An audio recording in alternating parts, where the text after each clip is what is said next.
Fine. Hello, my name is Zachary Wilson. I am a current sophomore, rising junior. I'm slightly loopy today because I got barely any sleep, but I am a molecular neuroscience major from Cranston, good old Cranston, Rhode Island.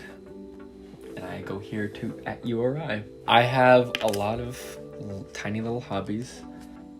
I like to hang out with friends a lot. I like to play board games mostly. Play my guitar over there.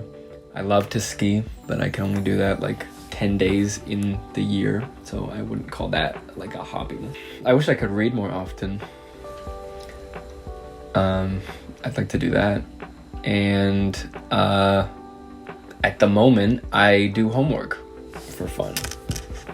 I can share a little memory that I do have. When I was very little, I didn't really see the point in college. And I was just like, yeah, I'm not going to college. And my parents were like, what? No, you have to go to college. And I was like, oh. And so being here now, thinking back on that, I'm glad I'm here. I think that it's given me a lot of time and opportunity to really start to find myself, because I didn't do that in high school, and I think now's the time that I'm really starting to discover myself and what I like and who I am and what I want to do, and it's still on the way, but I'm happy that I have that opportunity.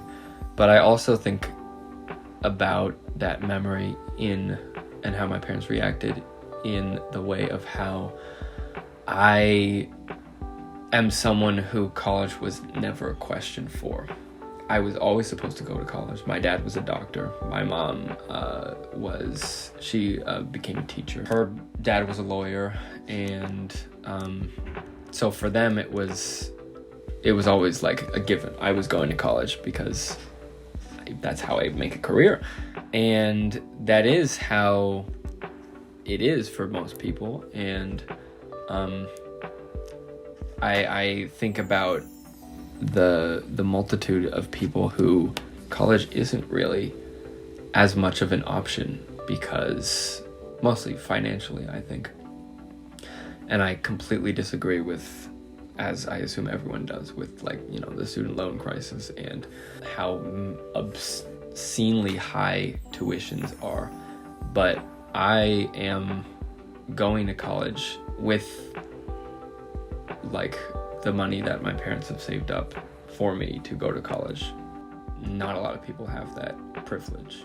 And imagining how back then, when I was so little and didn't even know what college really was, I just thought it was more school, which it is, and it's not too fun. But thinking back, being that young and saying, oh, I'm not going to college, it was a choice for me, basically. It was a choice that I could make to go to college. And for some people, it really is not, because it's just not possible. And so I feel very fortunate, and I suppose a little guilty, even though I have no reason to be. But yeah.